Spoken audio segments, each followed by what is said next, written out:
Selanjutnya yaitu kami lanjutkan kembali untuk materi ke-6, yaitu tentang pengetahuan tentang bahan. Nah, ini dari tadi kan menjadi pertanyaan banyak orang nih Bu Mardiah tentang bahan apa aja dan lain sebagainya. Lah, materi pengetahuan bahan ini akan disampaikan oleh Ibu Siti Mardiah, SSI MKes. Untuk itu tidak usah berlama-lama lagi, kita sambut pemateri yang ke-6, tapi menjadi pemateri yang ke-4. Monggo Bu Mardiah, untuk waktunya kami persilahkan dulu. Shining banget Bu. Oke. Sehat ya Bu Mardiah? Alhamdulillah. Shining Monggo, banget Bu di rumah Mardiah. nih Pak. Kita masih di rumah. udah keringetan, Bu Mardiah masih itu banget. Masih shining ya. Lah ya masih shining. Ya soalnya kemarin habis ada tragedi tuh gara-gara Mbak Titis tuh. Duh. Kok saya? Bu Mardiah, monggo. Ini menjadi banyak pertanyaan Bu. Juga nanti mengenai bahan ya. Dari soalnya tadi ini kritis bahan, banget. Bu. Oh gitu ya. Bu Mardiah. Ya, semoga bisa mengantarkan pada pencerahan ini ya di siang hari ini. Saat Mentari berbicara gini nih. Ya baik Pak Andre, Mbak Titis, Bapak Ibu sekalian dan adik-adik mahasiswa sekalian, izinkan saya untuk menyampaikan materi tentang pengetahuan bahan. Assalamualaikum warahmatullahi wabarakatuh. Waalaikumsalam warahmatullahi wabarakatuh. Ya, baik Bapak Ibu sekalian dan adik-adik. Untuk siang hari ini, kalau tadi mungkin yang diuplek-uplek tentang kebijakan gitu ya, yang dengan saya ini insya Allah yang enak-enak saja gitu ya, yang enak-enak saja ya. Kita nanti akan bicara tentang berbagai macam produk gitu kan ya, yang tentunya itu karena kebetulan kok yang self declare ini sebagian besar itu berkaitan dengan produk makanan dan minuman.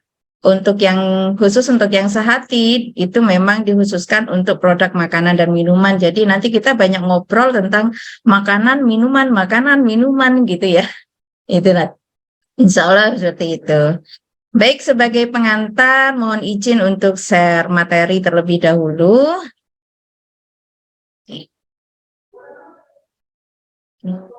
Bismillah. Baik. Nah, ini. Jadi pengetahuan dan titik kritis bahan dalam proses produk halal. Jadi Bapak Ibu dan adik-adik sekalian, saat kita akan mengajukan produk kita untuk diajukan dan mendapatkan sertifikasi halal, maka tentu yang paling utama di sana bertumpu pada bahannya apa. Bahan itu yang kemudian menjadi sebuah jaminan, menjadi jaminan pertimbangan apakah kemudian produk kita itu layak diberikan sertifikasi halal ataukah tidak gitu. Nah, di samping bahan tadi mungkin sudah dijelaskan terkait dengan bagaimana kemudian bahan-bahan tersebut diproses sehingga menjadi bahan yang siap untuk dipasarkan, menjadi produk yang siap untuk dipasarkan gitu. Nah, bicara tentang bahan, maka ada 5 pokok bahasan yang nanti yang perlu kita ketahui. Yang pertama itu berkaitan dengan hal-hal mendasar apa yang kemudian harus kita ketahui di awal. Kemudian ada sumber bahan halal kritis, ada sumber bahan halal non kritis, ada sumber bahan non halal atau haram. Kemudian ada dokumen-dokumen pendukung bahan, di mana nanti kita akan bahas satu persatu dari outline ini. Baik, kita masuk pada tujuan pembahasan pada materi pengetahuan bahan. Di sini yang pertama itu adalah bisa mengidentifikasi sumber bahan yang halal dan baik, yang kritis maupun non kritis. Nah, bahan kok ada yang kritis ya, gitu ya. kok nggak orang sakit aja nih yang kritis gitu. Nah, faktanya memang begitu gitu ya. Nanti kita akan bahas apa sih itu titik kritis gitu nantinya. Yang kedua adalah memahami bahan-bahan yang halal, baik itu yang kritis maupun non kritis, serta bahan-bahan yang non halal. Kalau yang pertama mengidentifikasi, yang kedua kita memahami kenapa kemudian termasuk bahan yang kritis dan non kritis serta tidak halal.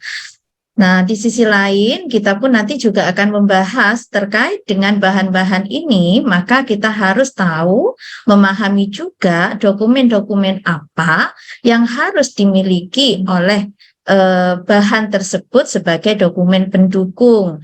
Dan kita pun juga mampu menyiapkan yang dibutuhkan oleh bahan-bahan ini. Nah, sebelum kita membahas berkaitan dengan bahan tadi, maka di sini kita butuh suatu pemahaman terkait dengan paradigma halal, ya, terkait dengan paradigma halal. Jadi bagi seorang Muslim itu halal itu merupakan suatu yang mendasar, suatu yang fundamental. Makan misalkan, seorang Muslim di dalam kehidupannya maka dia akan selalu terikat dengan tujuan penciptaannya sebagaimana di dalam surat Ad-Dariyat, wa ma khalaqtul jinna wal insa illa liya'budun, dan tidaklah diciptakan manusia, jin dan manusia itu kecuali beribadah kepada Allah, ya kan? Oleh karena itu maka seluruh aspek kehidupan seorang Muslim, seluruh aspek aktivitasnya itu akan melekat di sana adanya ibadah. Maka ketika kita makan, maka makan itu tidak hanya menghilangkan lapar dan dahaga, tetapi makan pun juga akan bernilai ibadah kepada Allah. Nah, aspek ibadah dari aktivitas makan itu apa? Aspek ibadah dari aktivitas makan itu adalah kita makan sesuai dengan tata cara yang dibenarkan oleh syarak. Yang kedua, kita makan makanan yang halal dan thayyibah. Nah, itu aspek ibadah dalam makan. Ya.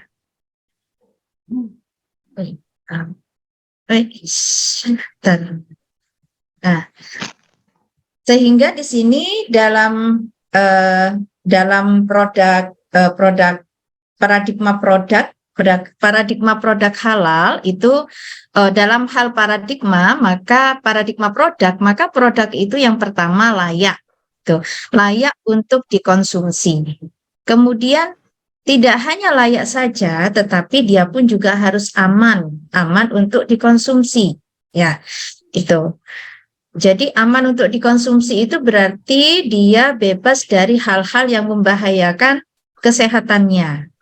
Nah, kemudian yang ketiga itu adalah halal. Tidak cukup layak dan aman saja, tetapi juga harus halal. Ya, harus halal. Nah, sehingga dari sini maka produk itu ketika memenuhi standar kriteria ini, maka itu akan memuaskan konsumen dan sesuai dengan kebutuhan konsumen. Nah, ini adalah paradigma produk yang harus kemudian kita tanamkan dalam mindset kita, dalam benak kita, dalam pemikiran kita. Nah, dari tiga kriteria paradigma produk tadi, maka di sini kita akan bicara tentang yang pertama tadi kan produk itu harus aman. Nah, keamanan dan kehalalan produk itu disandarkan pada apa? Pangan, suatu bahan pangan atau produk makanan, minuman itu menjadi tidak aman atau tidak halal untuk dikonsumsi. Yang pertama adalah jika mengandung babi atau hal yang diharamkan. Nah, atau kemudian proses yang dilakukan itu tidak halal, makanan itu tidak mengandung babi, tidak mengandung hal-hal yang diharamkan, gitu ya. Yang diharamkan itu kan ada 4 ya, babi, hurimat alaikumul maitata, bangkai, waddam, darah, walahmul hinzir, daging babi, wama ahallallahu wama abdan apa-apa yang kemudian disembelih tidak atas nama Allah, ya. Nah, makanan itu tidak mengandung babi, tidak mengandung hal yang diharamkan, namun ternyata di dalam prosesnya itu tercemar dengan bahan-bahan yang tidak halal. Maka produk itu akhirnya jatuh kepada produk yang tidak halal. Tuh. Nah, di samping kemudian dia tidak mengandung babi dan hal-hal yang diharamkan atau prosesnya tidak tercampur dengan hal yang halal, maka makanan itu pun juga harus aman dari cemaran-cemaran, yaitu yang pertama cemaran dari cemaran biologis. Cemaran biologis ini bisa berupa mikroba atau bisa berupa binatang. Kalau mikroba itu berarti mikroba yang patogen, seperti dari golongan bakteri, dari golongan jamur, atau kemudian dari golongan virus. Yang biasanya cemaran mikroba ini akibat kondisi higien sanitasi dalam produksi pangan tersebut itu rendah. Jadi kebersihannya itu kurang. Nah, ini harus kemudian kita perhatikan ketika kita memproduksi produk makanan atau minuman kita, produk pangan kita, ya. Itu tidak perlu tempat itu mewah, tapi harus terjamin kebersihannya, tidak mudah ditumbuhi oleh mikroba, gitu ya. Sehingga tidak boleh pengap, pencahayaan itu cukup. Nah, itu yang harus disiapkan. Kemudian terjamin tidak ada tikus, ya, binatang-binatang yang seperti tikus, kecoa, atau lalat itu selama proses produksi tersebut atau selama penyimpanan bahan gitu. Nah, ini pun juga tidak membutuhkan tempat yang mewah. Kita hanya butuh menjamin bagaimana agar tikus, kecoa, lalat itu tidak masuk ke dalam tempat produksi kita atau tempat penyimpanan bahan kita. Tuh. Itu kalau dari cemaran biologis. Sementara kalau dari cemaran fisik, nah seringkali dalam satu produk itu kan ada cemaran-cemaran seperti tiba-tiba ada rambut gitu kan dalam produk-produk itu, atau kemudian ada biji staples gitu kan kadang gitu ya. Nah, itu juga harus kita perhatikan. Jadi ada rambut, ada kuku. Kalau perhiasan gitu ya, ini ya mungkin masih ada hiburan, mungkin ada perhiasan, makanannya nggak dimakan, perhiasannya dibawa gitu ya. Kalau ada cemaran perhiasan gitu ya. Kemudian ada serangga, ada batu, ya biasanya kalau batu itu kan ada pada ini, kalau produknya itu berupa nasi gitu, mungkin ada kontaminasi batu, kerikil, ya, yang itu berasal dari proses produksinya gitu, potongan kaca, potongan kayu, dan sebagainya. Jadi ini tadi cemaran-cemaran yang mungkin kemudian ada di dalam suatu produk. Ya, tadi sudah ya ini. Nah, kemudian Bapak Ibu dan adik-adik sekalian, ada beberapa ketentuan bahan yang harus dipenuhi dalam proses produk halal. Bahan yang digunakan dalam proses produk halal itu adalah, yang pertama adalah bahan baku, yang kedua bahan olahan, bahan tambahan, dan bahan penolong. Jadi ini adalah jenis-jenis bahan berdasarkan pada Undang-Undang Nomor 33 Tahun 2014 Pasal 17 sampai 20 mengenai jenis-jenis bahan yang digunakan, yang bisa digunakan dalam proses produk halal. Tuh. Apa yang dimaksudkan dengan bahan baku, bahan olahan, bahan penolong, atau bahan tambahan tadi? Nah, jadi di sini yang dinamakan dengan bahan baku itu adalah bahan yang digunakan dalam pembuatan produk, di mana bahan itu sepenuhnya terlihat di dalam produk jadi. Misal, kalau kemudian kita membuat kue bakery gitu ya, maka akan terjelas di sana tepungnya gitu ya, kemudian ada telurnya. Nah, maksud saya itu ketika dirasa gitu kan nanti ada rasa telurnya, kemudian ada mentega. Nah, itu kan bisa kemudian terlihat atau tampak bisa diidentifikasi dari produk itu setelah jadi gitu. Dan perlu digarisbawahi di sini merupakan bagian terbesar atau bagian utama dari produk tersebut. Nah, nanti tergantung pada produk Bapak Ibu sekalian gitu, atau yang kemudian nanti didampingi. Jadi misalkan tadi kan ada produk kerupuk, berarti bahan utama pada kerupuk itu apa? Nah, itu yang dinamakan dengan bahan baku, ya. Kemudian ada bahan olahan. Bahan olahan itu adalah bahan hasil proses pengolahan dengan cara atau metode tertentu, baik dengan atau tanpa bahan tambahan. Ya, banyak ya bahan-bahan olahan, misalkan hasil olahan dari perikanan laut itu misalkan dibentuk menjadi ada terasi gitu kan, atau kemudian ada kerupuk atau kemudian yang lainnya yang diolah, intinya seperti itu. Kemudian ada bahan tambahan. Nah, bahan tambahan di sini yang perlu kita ingat itu adalah bahan ini karena dia sifatnya tambahan, berarti dia bukan bahan utama. Ditambahkannya pun juga tidak dalam jumlah yang besar, tapi jumlahnya itu sangat kecil sekali. Nah, di mana penambahan bahan tambahan ini sengaja ditambahkan dengan tujuan untuk bisa memperbaiki penampakannya. Jadi diberikan warna-warna yang cantik, warna-warna yang mencolok gitu ya.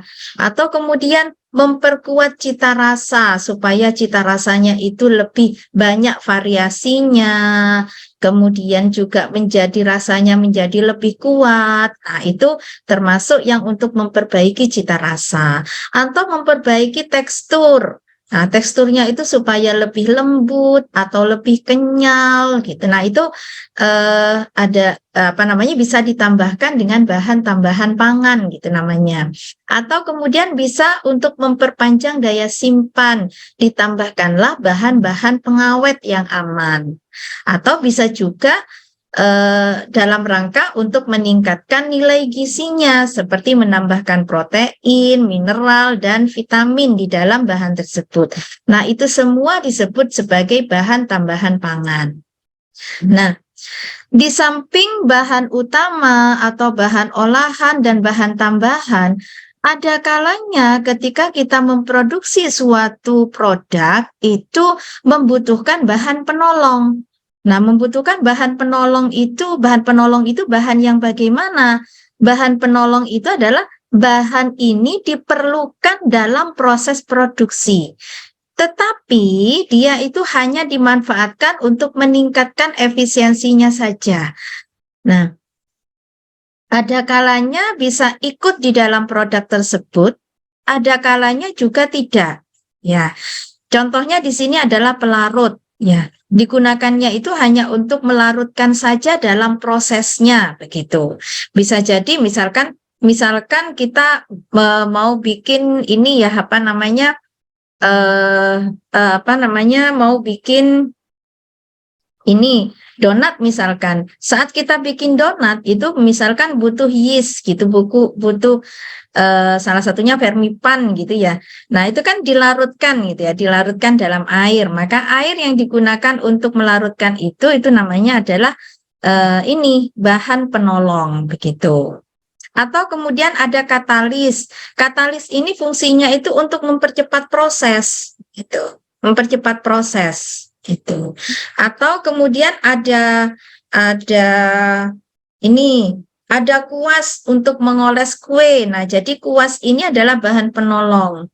Atau kemasan. Nah, ya, atau kemasan yang nantinya akan membungkus atau digunakan untuk mengemas produk akhir. Itu juga bahan penolong. Jadi itu gambaran dari bahan penolong, bahan yang dinamakan dengan bahan penolong. Nah, ada beberapa ketentuan terkait dengan bahan-bahan bahan penolong ya, yang dinamakan dengan bahan penolong menurut Peraturan BPOM nomor 28 tahun 2019, yaitu golongan bahan penolong antara lain itu adalah bahan pemucat, pencuci, atau pengelupas kulit. Kemudian yang termasuk bahan penolong juga ada bahan penjernih. Jadi misalkan pada produk sari buah itu ya, maka agar sari buahnya itu jernih, itu maka bisa ditambahkan dengan bahan penjernih. Atau kemudian ada penyaring, adsorben. Adsorben itu penyerap atau penghilang warna. Kemudian termasuk bahan penolong juga adalah bahan tambahan untuk air pada ketel uap. Ini kalau dalam proses produksi ya Bapak Ibu dan adik-adik sekalian. Jadi biasanya kalau dalam proses produksi, karena produksinya itu banyak, mereka kan butuh reaktor untuk kemudian membuat produknya, mengaduk, mencampur. Nah, kadang butuh pemanasan. Nah, itu. Maka biasanya ada ketel uap di situ. Kemudian ada enzim. Enzim biasanya digunakan misalkan untuk pembiakan bakteri. Dia butuh enzim. Jadi misalkan dalam produk probiotik gitu ya. Susu fermentasi misalkan, susu fermentasi. Nah, untuk memfermentasi susu, maka di situ kan dibutuhkan suatu bakteri namanya Lactobacillus. Nah, bakteri Lactobacillus ini kan ditumbuhkan dalam suatu media yang media ini butuh enzim tertentu. Enzimnya tidak dicampurkan langsung pada pada susunya gitu, tidak. Yang dicampurkan bakterinya. Tapi bakterinya itu butuh media untuk menumbuhkan, butuh enzim untuk menumbuhkan juga. Nah, maka enzim ini disebut enzim atau media penumbuh, media tempat membiakkan bakteri, itu dinamakan dengan bahan penolong. Tuh. Kemudian ada flokulan. Flokulan itu membuat penggumpalan gitu. Misalkan kalau dalam proses penjernihan air, flokulan ini biasanya berupa tawas. Nah, itu untuk menggumpalkan lumpur-lumpur halus atau debu-debu halus sehingga mudah untuk disaring begitu. Kemudian ada katalis. Katalis tadi berfungsi untuk mempercepat proses produksi. Ada nutrisi. Nah, ini nutrisi untuk mikroba yang saya sebutkan tadi. Ada pengontrol pertumbuhan mikroorganisme. Kemudian ada penyerap enzim. Ada resin penukar ion dan bahan penolong lainnya. Nah, ini menurut Peraturan BPOM nomor 28 tahun 2019. Sementara untuk kategori bahan tambahan menurut Peraturan BPOM nomor 11 tahun 2019, maka di sini golongan bahan tambahan pangan itu ada beberapa, yaitu ada anti buih, anti kepal, antioksidan, bahan pengkarbonasi, garam pengemulsi, gas untuk kemasan, humektan, kemudian ada pelapis, ada pemanis. Kalau untuk UMKM biasanya kan dibutuhkannya itu kalau pengalaman saya gitu ya, ada yang ini ada pelapis. Biasanya dalam produk-produk misalkan produk pisang lumer gitu ya, atau pisang crispy. Nah, biasanya di atasnya kan dikasih glaze gitu ya. Ada glaze strawberry, ada glaze coklat gitu kan, ada glaze matcha gitu ya. Ada green tea matcha. Nah, gitu. Itu termasuk bahan tambahan. Memang untuk memperkuat penampakan, memperbaiki penampakannya gitu. Kemudian ada pemanis, ya, ada pemanis. Kemudian ada pembawa, pembentuk gel, gelling. Kemudian ada pembuih, pengatur keasaman, pengawet, pengembang, pengemulsi, pengental. Nah, ada pengental.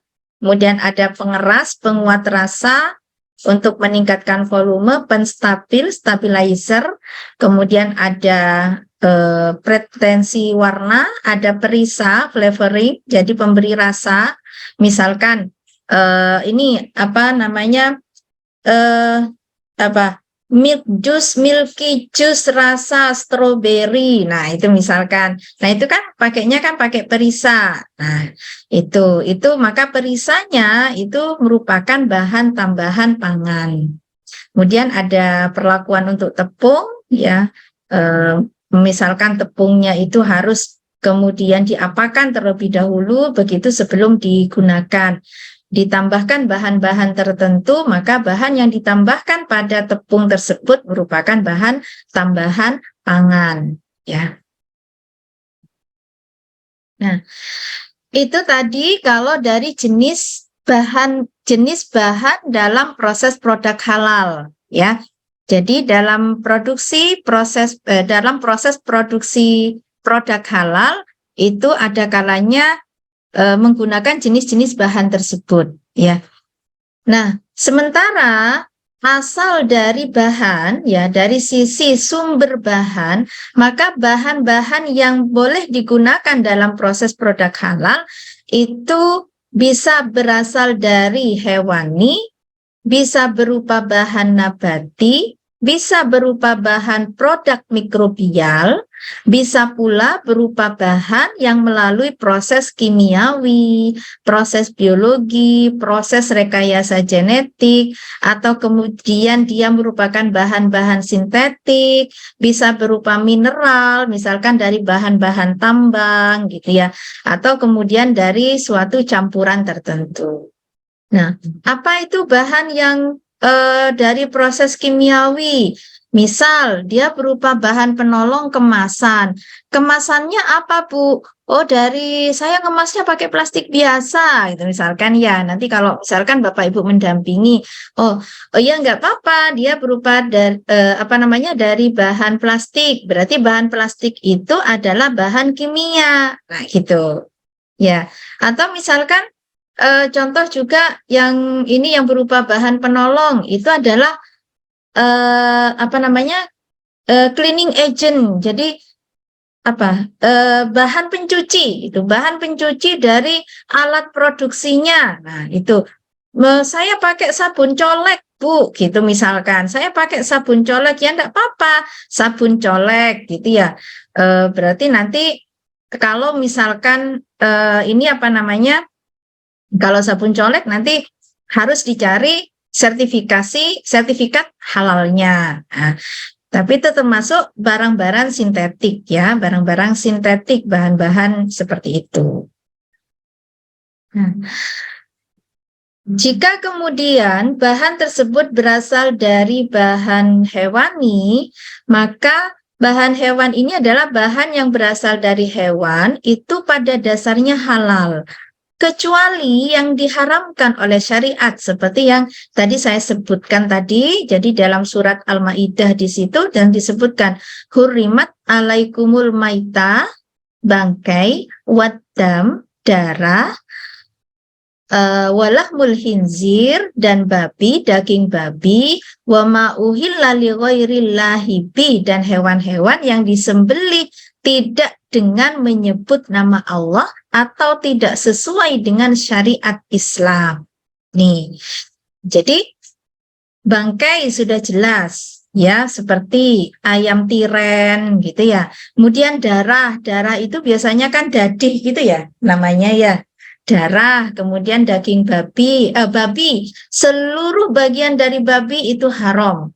Mulai dari ujung kuku sampai ujung kepala, sampai pada rambut-rambutnya itu haram, karena babi itu haram dati, haram zatnya, ya, itu haram zatnya, ya, ya bukan apa-apa ya, haram saja gitu kan ya, itu. Atau kemudian hewan itu halal, akan tetapi dalam proses penyembelihannya tidak sesuai dengan syariat Islam. Jadi misalkan kalau adik-adik atau bapak ibu gitu, kalau melihat ada ada ayam gitu ya, ayam potong. Nah, ternyata dilihat pada luka di lehernya, ini hati-hati, luka di lehernya itu ternyata tidak melintang atau kemudian tidak lebar begitu ya. Kan kita lihat lehernya itu ternyata bentuknya itu lingkaran gitu, lingkaran. Nah, ayam itu berarti tidak dipotong, ya, tidak dipotong Bapak Ibu ya, dan adik-adik sekalian. Berarti dia ditusuk. Lukanya itu akan lebih rapi, bentuknya itu bulat gitu. Bentuknya itu bulat. Nah, ayam yang seperti itu berarti dia disembelih berarti dia tidak disembelih, tidak sesuai dengan syariat Islam. Maka ayam itu jatuhnya adalah haram. Tuh. Ya. Yang kedua itu adalah bahan yang berasal dari tumbuhan. Nah, pada dasarnya bahan yang berasal dari tumbuhan itu adalah halal, ya, adalah halal. Namun, jika kemudian di dalam prosesnya menggunakan zat aditif atau bahan tambahan atau bahan penolong yang tidak halal, maka dia menjadi tidak halal. Contoh, misalkan ngoles, misalkan produknya itu apa? Produk jus misalkan gitu ya, produknya itu produk jus gitu. Tapi kemudian menggunakan air yang dia disaring dengan filternya itu dari tulang babi, maka jatuhnya jusnya tadi itu adalah haram gitu, ya, tuh. Atau kemudian jika dia berasal dari tumbuhan, jika bahan tersebut memabukkan atau membahayakan kesehatan bagi orang yang mengkonsumsinya, maka jatuhnya juga tidak halal. Gitu. Misalkan apa? Tua, dia kan berasal dari tumbuhan ya. Tua itu beda dengan legen ya. Beda dengan legen, dari kadar alkoholnya itu sudah beda. Kalau tua itu kan didiamkannya lebih lama dibandingkan dengan legen. Ya, jadi misal kalau legen itu dia tanpa didiamkan, tapi kalau tua itu harus difermentasikan, didiamkan dalam waktu misalkan 3 hari untuk menjadi tua. Itu maka tua ini memabukkan, dia termasuk homer, ya, dia termasuk homer, bandrek gitu ya. Nah itu termasuk homer, dia memabukkan dan membahayakan bagi kesehatan. Maka minuman ini walaupun berasal dari tumbuhan yang sama, itu tapi produknya itu sudah berbeda, zatnya itu sudah berbeda. Contoh misalkan begini, ada hadis Rasulullah itu mengatakan bahwa air nabis ya, dikenal dengan air nabis. Jadi Rasulullah itu meminta para sahabat itu untuk kemudian merendam 3 kurma atau 5 kurma selama 7 jam. Nah, itu kemudian dikenal dengan air nabis. Dan selebihnya adalah haram. Artinya, kalau kemudian kurma itu direndam lebih dari 7 jam, maka dia sudah menjadi homer. Nah, maka ini tidak lagi menjadi air nabis. Yang air nabis itu yang direndam selama 7 jam. Sementara yang lebih dari 7 jam itu merupakan homer. Asalnya sama dari rendaman kurma, ya, tetapi karena kemudian produk akhirnya itu ternyata berbeda menjadi zat yang berbeda, satunya halal, satunya haram. Tuh, ya. Tuh untuk yang bahan yang berasal dari tumbuhan. Kemudian yang ketiga adalah bahan yang berasal dari mikroba. Ya, dari mikroba atau bahan yang dihasilkan melalui proses kimiawi, proses biologi, atau proses rekayasa genetik. Bahan yang berasal dari mikroba dan bahan yang dihasilkan melalui proses kimiawi, proses biologi, atau proses rekayasa genetik diharamkan jika proses pertumbuhan atau pembuatannya tercampur, terkandung, atau terkontaminasi dengan bahan yang diharamkan. Nah, proses-proses hasil yang berasal dari mikroba ini contohnya apa? Contohnya probiotik, susu sterilisasi, susu pasteurisasi, susu UHT. Ya, itu merupakan proses yang menggunakan mikroba. Tempe, kemudian ada tauco, ya, oncom. Nah, itu adalah proses-proses yang melibatkan mikroba. Nah, maka harus dipastikan mikroba ini tidak tercampur atau terkontaminasi oleh bahan-bahan yang diharamkan itu. Jadi kejadian di tahun 1900 berapa yang kejadian kasus Ajinomoto itu kan ternyata diketahui, ditengarai bahwa bakteri yang digunakan Ajinomoto untuk memproduksi micinnya atau vetsinnya, ya, itu ternyata mikrobanya ditumbuhkan pada media yang ditengarai mengandung babi. Berasal dari babi, medianya itu berasal dari babi. Kalau nggak salah tuh enzimnya itu berasal dari usus babi. Tuh. Nah, maka jika memang terbukti seperti itu, berarti itu tercampur dengan bahan yang haram, terkontaminasi oleh bahan yang haram, maka bahan itu menjadi haram. Ya, tuh. Nah, sementara ketentuan dari fatwa MUI berkaitan dengan bahan yang diharamkan, nah ini kita cermati bersama-sama ya. Yang pertama adalah babi, anjing, dan turunannya. Babi panggang, babi guling, kemudian siobak, kemudian ada asem-asem anjing gitu misalkan ya. Terus apalagi sate babi, sate anjing. Nah, itu. Yang kedua, hewan yang disembelih tidak sesuai dengan syariat Islam. Sudah jelas tadi seperti tadi misalkan ayam ya, ayam yang kemudian dia tidak disembelih, itu misalkan ditusuk gitu. Kemudian bangkai, kecuali bangkai ikan dan belalang. Ya, as-samaku wal jaradu, gitu kan. Ada dua maita. Uhilla maitatani, gitu kan. Dihalalkan dua bangkai, yaitu as-samaku wal jaradu, yaitu ikan dan belalang. Kemudian ada hewan darat yang bertaring panjang.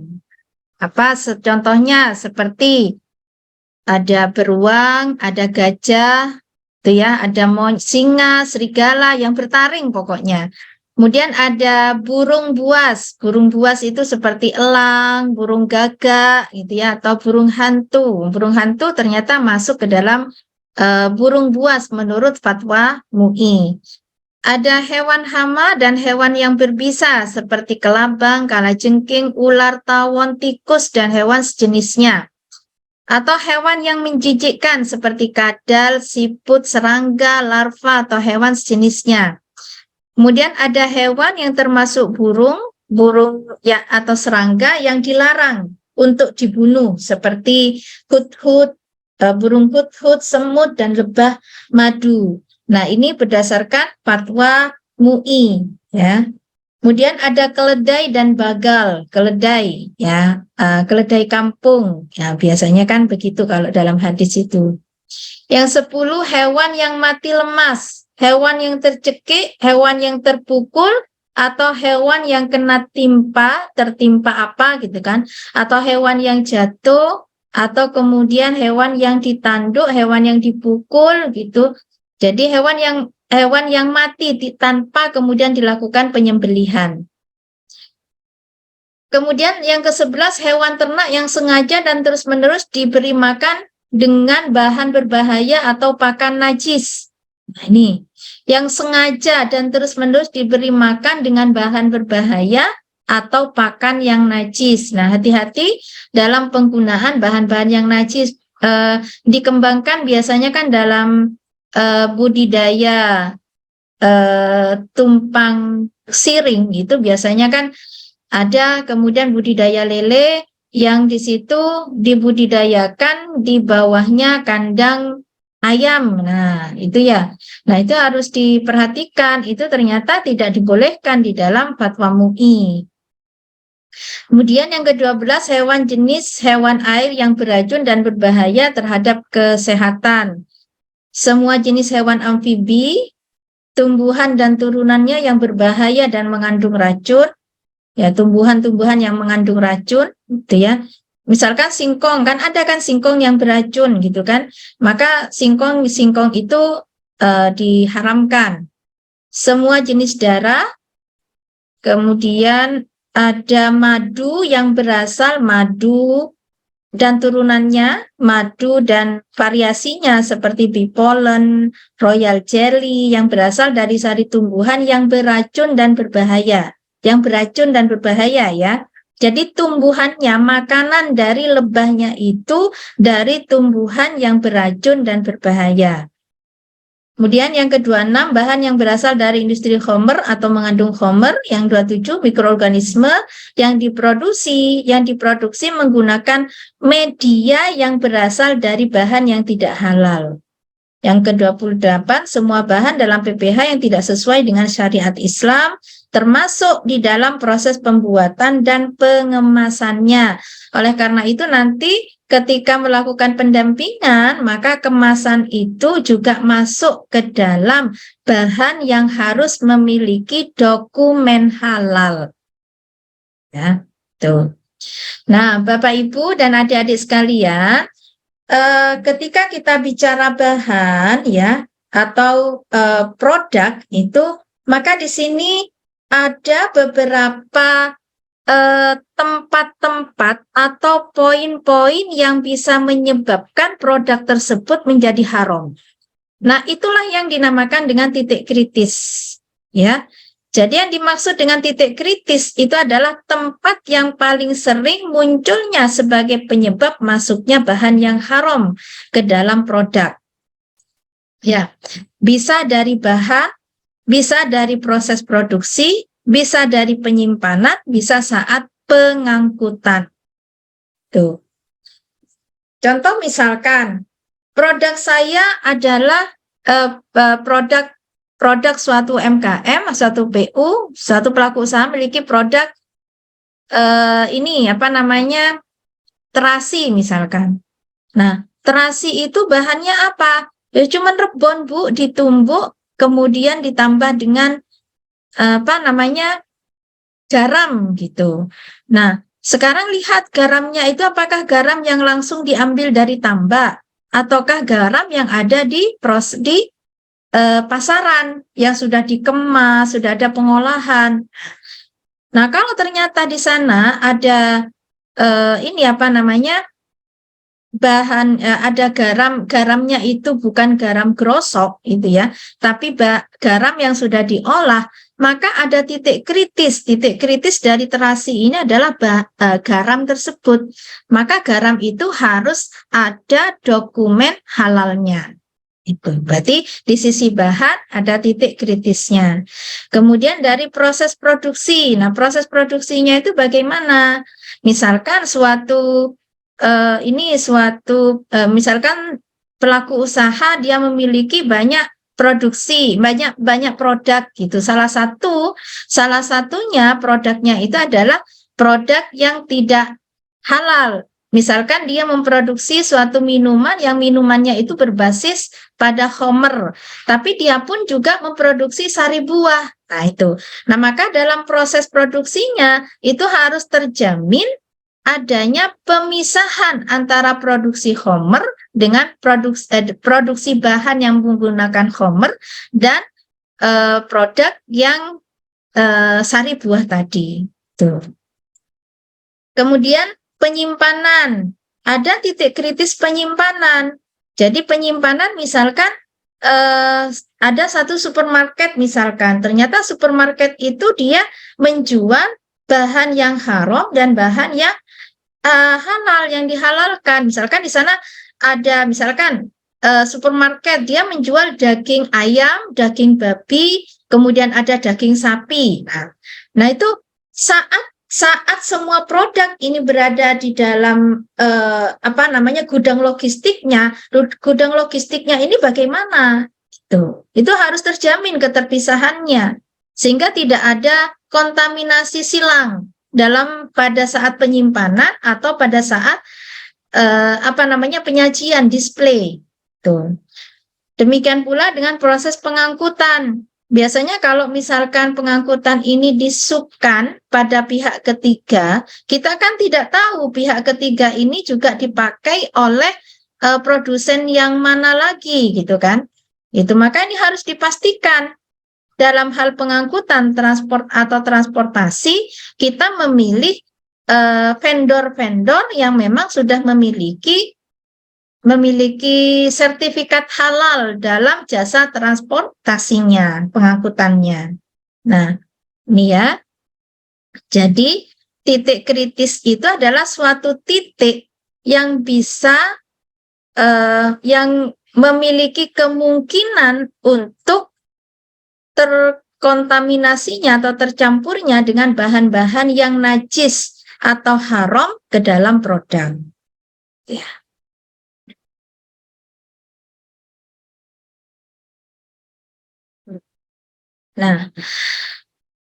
Nah, kalau kita bicara tentang bahan tadi kan ada bahan hewani dan ada bahan nabati. Nah, kita akan ulas satu persatu di mana titik kritis kehalalan atau keharaman dari bahan hewani. Di mana titik kritisnya? Nah, titik kritis dari bahan turunan hewani halal dan suci apabila dia berasal dari proses penyembelihan yang sesuai dengan syariat Islam. Berarti satu titik kritisnya, yaitu disembelih dengan syariat Islam ataukah tidak. Yang kedua, bukan darah. Yang ketiga, tidak bercampur dengan bahan yang haram atau yang najis. Ya, dalam proses penyimpanannya atau dalam proses penyajiannya, gitu tidak tercampur dengan bahan yang haram atau najis. Itu. Jadi contoh ekstrimnya tuh begini, adik-adik sekalian dan Bapak Ibu sekalian. Misalkan kita ke luar negeri ya, kita tahu bahwa negeri itu adalah bukan negeri Muslim, tapi non Muslim. Misalkan saya pernah ke ke Korea gitu ya. Saat makan, saat dijamu makan begitu, itu memang disajikan ada kitchen, ada pork dan ada ada beef. Nah, ya ada beef gitu. Tapi disajikannya itu ya bersamaan begitu ya, jejer-jejer begitu. Nah, ini kan memunculkan suatu keraguan. Apakah kemudian ini memang benar-benar terpisah, tidak terjadi kontaminasi silang ya. Bahan-bahan yang ada di situ itu dengan bahan-bahan yang haram ataukah najis. Nah, itu. Nah, kalau penyajiannya seperti itu, kalau kemudian dilakukan sertifikasi halal, itu pasti nggak lolos. Gitu. Nah, kalau dibuat dengan skema, identifikasi titik kritis dari bahan hewani, ya, misalkan ada suatu bahan, maka yang perlu kita pertimbangkan adalah bahan ini apakah berupa susu, telur, ataukah ikan. Ataukah berupa daging atau hasil sampingan seperti lemaknya, tulangnya, atau kulitnya. Tuh.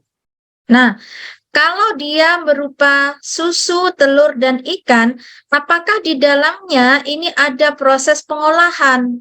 Itu. Misalkan ikan, dia adalah batagor ikan misalkan, atau kemudian dia merupakan susu pasteurisasi, susu fermentasi, atau ini tepung telur misalkan. Nah, kalau misalkan dia berupa tadi susu fermentasi atau kemudian olahan ikan, berarti ini kan ada pengolahannya, ya itu. Kalau ada pengolahan berarti ada titik kritis, berarti harus ada dokumen halalnya nanti ini.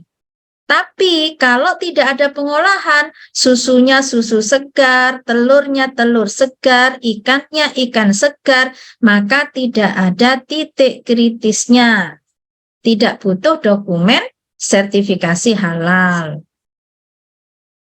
Nah, kalau dia berupa daging atau berupa lemak, tulang atau kulitnya, misalkan rambak gitu, misalkan bahan dasarnya itu adalah kulit gitu kan.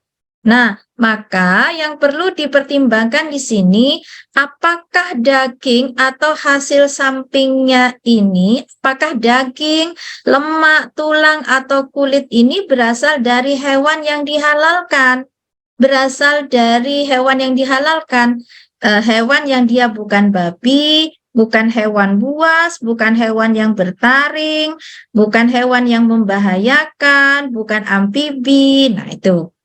Kalau itu lolos semua, memang dari hewan yang berasal dari hewan yang dihalalkan, ya, maka jika jika dia berasal dari hewan yang dihalalkan, maka pertanyaan selanjutnya, pertimbangan selanjutnya, apakah hewan tersebut disembelih dengan cara yang islami, dengan syariat Islam, sesuai dengan syariat Islam? Kalau iya, berarti kalau iya, lanjut pada pertimbangan berikutnya. Kalau sudah sesuai dengan syariat Islam, maka ada pengolahan lanjutan ataukah tidak? Itu, misalkan daging. Dagingnya itu kemudian dagingnya itu dibuat menjadi daging apa? Daging kaleng, daging kalengan misalkan. Berarti ada proses pengolahan. Maka di sini kesimpulannya ada titik kritisnya. Tapi kalau dia dagingnya itu daging segar, maka tidak ada titik kritis. Tuh. Nah, sebaliknya kita ulang dari atas lagi. Kalau hewan tersebut ternyata hewan yang tidak halal, sudah vonisnya jazm, pasti. Vonisnya tegas, haram. Tuh. Berarti produk itu haram. Misalkan ada bakso babi, wah sudah haram. Tuh. Ya. Jadi tidak lagi titik kritis di sini, tapi sudah haram. Nah, kalau tadi ternyata tidak disembelih dengan syariat Islam, berarti sudah jatuhnya haram, tidak boleh digunakan, gitu ya. Nah, tapi kalau ada pengolah sesuai dengan syariat Islam, disembelihnya dengan sesuai syariat Islam, maka dipertimbangkan cara pengolahannya, gitu ya. Nah, ini untuk titik kritis bahan yang hewani. Nah, jadi kalau disimpulkan tadi, untuk titik kritis bahan yang hewani asalnya halal ataukah tidak, disembelih dengan cara Islam ataukah tidak, ya, di mana dalam proses penyembelihan di sini, ya, dari aspek penyembelihan, maka ada syarat penyembelihnya. Penyembelihnya itu harus muslim. Makanya kemudian ada training juleha, juru sembelih halal. Kemudian alat penyembelihnya harus tajam. Nah, kalau kemudian dilakukan proses pemingsanan terlebih dahulu, maka ini tidak menyebabkan kematian. Dia memang benar-benar hanya pingsan dan tidak menyebabkan luka yang permanen. Kemudian memotong 4 urat. Ya, memotong 4 urat. Jadi kalau kemudian tadi ada ayam yang dia hanya luka di tengahnya saja, maka itu sudah bisa dipastikan 4 urat ini tidak terpotong. Itu, tapi dia langsung ditusuk begitu di jalan nafasnya. Nah, kemudian proses pengulitan dilakukan setelah mati, bukan ada kan yang begitu ya, untuk mempercepat begitu, maka dia belum mati sudah dikuliti terlebih dahulu gitu ya. Itu. Kemudian penyimpanannya tidak dicampur dengan yang hewan yang non halal.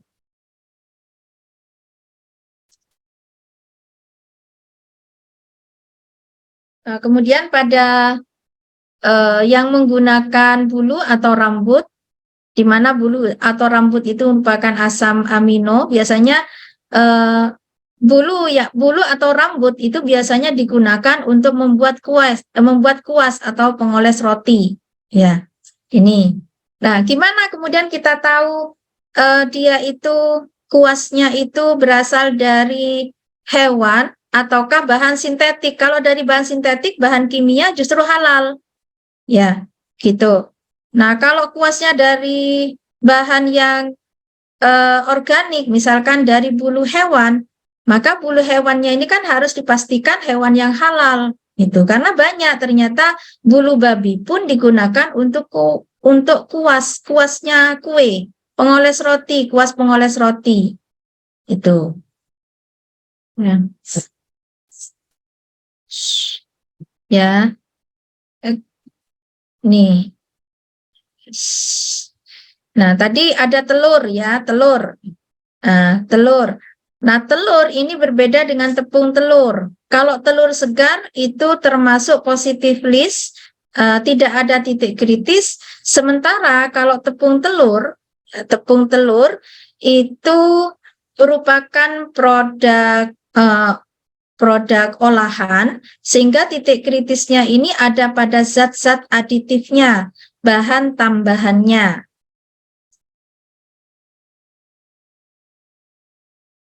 Biasanya tepung telur itu digunakan ditambahkan pada ragi, ya, untuk mencegah pencoklatan. Ya, biasanya ini untuk bleaching supaya tidak menjadi coklat. Ya, ini ya. Jadi kalau telur segar, maka di sana tidak ada titik kritis, termasuk positive list namanya. Sementara kalau tepung telur, maka di sini ada titik kritisnya.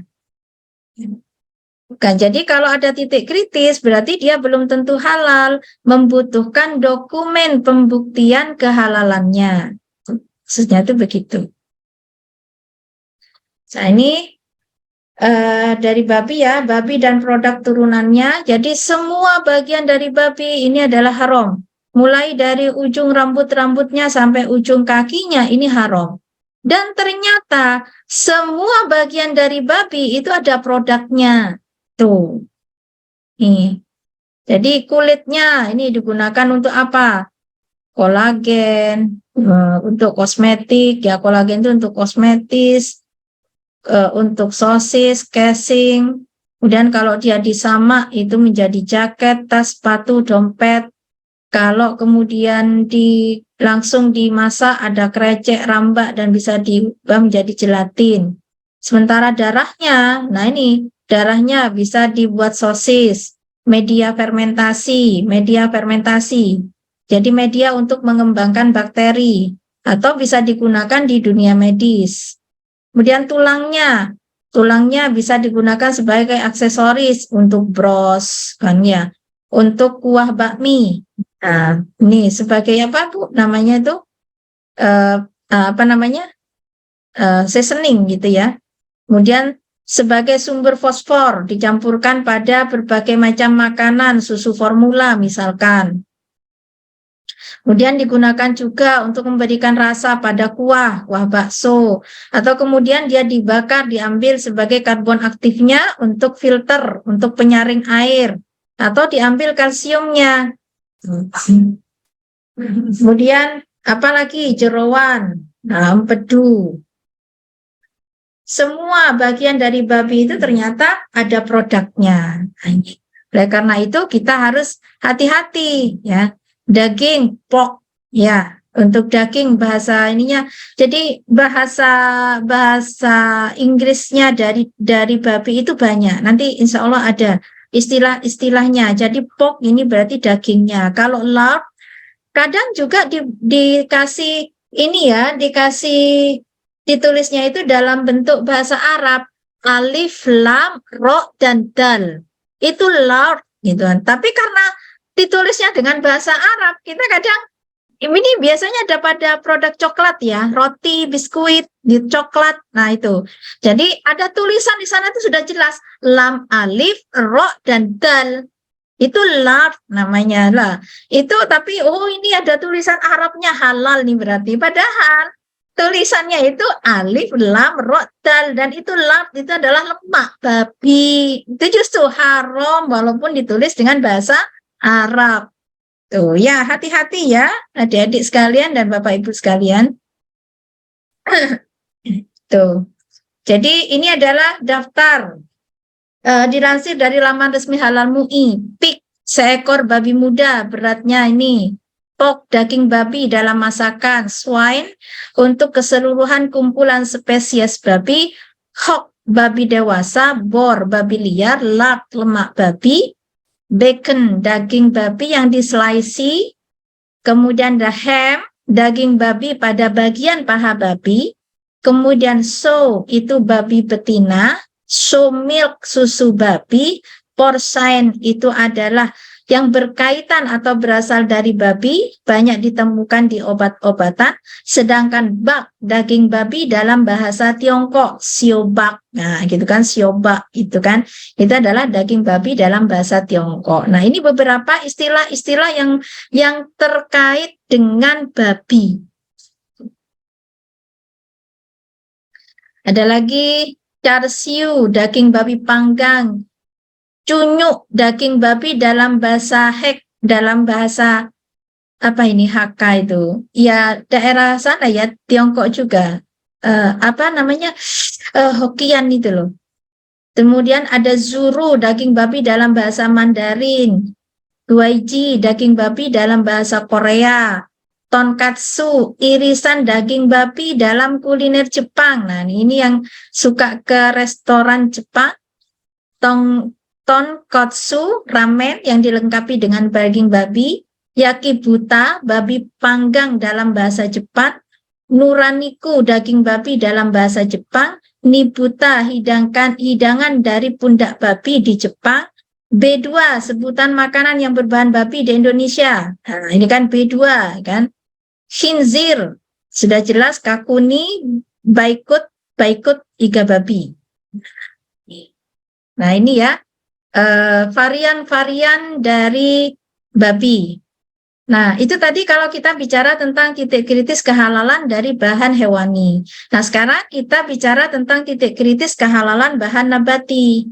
Nah, ini skemanya seperti ini. Tadi untuk bahan nabati itu kan titik kritisnya pada apakah dia homer ataukah bukan. Sementara homer itu adalah hasil dari kultivasi mikrobiologi. Bahan nabati, misalkan sayur, buah. Kalau dia buah asli, maka halal termasuk positive list. Tidak membutuhkan dokumen sertifikasi halal.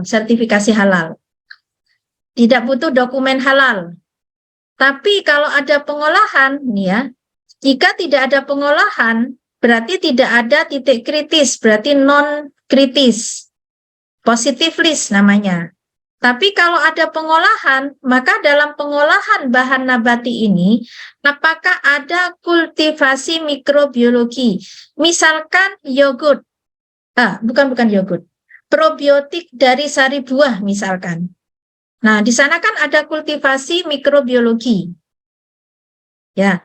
Nah, maka di dalam prosesnya itu jika ada kultivasi mikrobiologi, apakah proses itu menghasilkan homer? Ya, menghasilkan homer. Ya. Jadi contohnya ini apa namanya, legen misalkan, ya. Nah, sangat memungkinkan untuk terbentuknya homer gitu kan. Nah, jika tidak ada kultivasi mikrobiologi, tidak ada proses yang melibatkan mikrobiologi, mikroba, maka langkah selanjutnya, pertimbangan selanjutnya itu adalah apakah digunakan bahan tambahan atau bahan penolong. Kalau digunakan bahan tambahan, maka ada titik kritisnya. Kalau tidak ada bahan tambahan, maka tidak ada titik kritisnya. Itu. Nah, sama kalau kemudian ada proses yang melibatkan kultivasi mikrobiologi, kalau menghasilkan homer berarti sudah jelas haram. Tapi kalau tidak menghasilkan homer, maka ada titik kritisnya. Berarti di sini butuh dokumen SH, dokumen sertifikasi halal. Ya, dokumen sertifikasi halal. Ini untuk bahan nabati. Nah, contoh-contoh dari produk olahan dari bahan nabati, ya. Ada tepung terigu, cabai. Cabai di sini itu yang cabai olahan ya. Jadi misalkan sekarang itu kan ada cabai instan. Nah, berarti itu ada titik kritisnya. Tapi kalau cabai asli, misalkan beli dari pasar, itu justru halal, tidak ada titik kritisnya, termasuk positive list, namanya positive list. Atau kemudian emulsifier nabati, soya lecithin, hydrolyzed vegetable protein, atau minyak nabati dan margarin. Ini yang berasal dari bahan nabati. Gula. Ya, gula itu ada titik kritisnya karena di dalam gula itu ada proses pemurnian. Itu. Pewarna, selai, manisan buah-buahan. Ini contoh-contoh dari produk yang berasal dari nabati. Nah, ini saya berikan contoh. Misalkan tepung terigu, maka tepung terigu itu kan berasal dari gandum ya, dari gandum. Nah, dalam proses penumbukan itu bisa ditambahkan dengan berbagai bahan-bahan tambahan, mau itu vitamin, ya, atau kemudian mau ditambahkan bleaching, bahan penolongnya itu. Jadi titik kritisnya cek asal-usul vitamin yang digunakan, asal dari bahan pembuat vitaminnya, atau penggunaan coating, penggunaan bahan-bahan pemutihnya pada tepung itu. Atau kemudian bisa pelapisnya yang berupa gelatin. Tuh. Atau cabai olahan. Ini ya. Maka di sana titik kritisnya pada penambahan emulsifier. Jadi konsisten untuk mempertahankan konsistensinya di cabai. Kalau minyak nabati seperti minyak kelapa sawit, minyak jagung, minyak kedelai, titik kritisnya kemungkinan terjadinya keharuman itu adalah pada saat penyaringan yang menggunakan karbon aktif. Kalau kemudian penggunaan karbon aktifnya berasal dari tulang hewan, maka harus dipastikan tulangnya ini berasal dari hewan yang dihalalkan, bukan babi. Tuh. Sehingga minyak nabati pun ini harus ada dokumen SH-nya. Kemudian titik kritis pada produk pangan seperti produk keripik tempe, terasi. Nah, terasi titik kritisnya itu pada pewarna, bukan pewarna makanan yang dilarang. Pada kecap, penggunaan MSG, bumbu pelezat.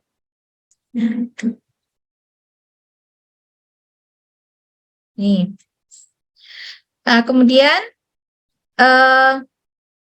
ketentuan bahan pada peraturan pemerintah PP nomor 39 tahun 2021 pasal 62. Daftar produk dan bahan yang digunakan dalam proses produk halal harus merupakan produk dan bahan halal yang dibuktikan dengan sertifikat halal.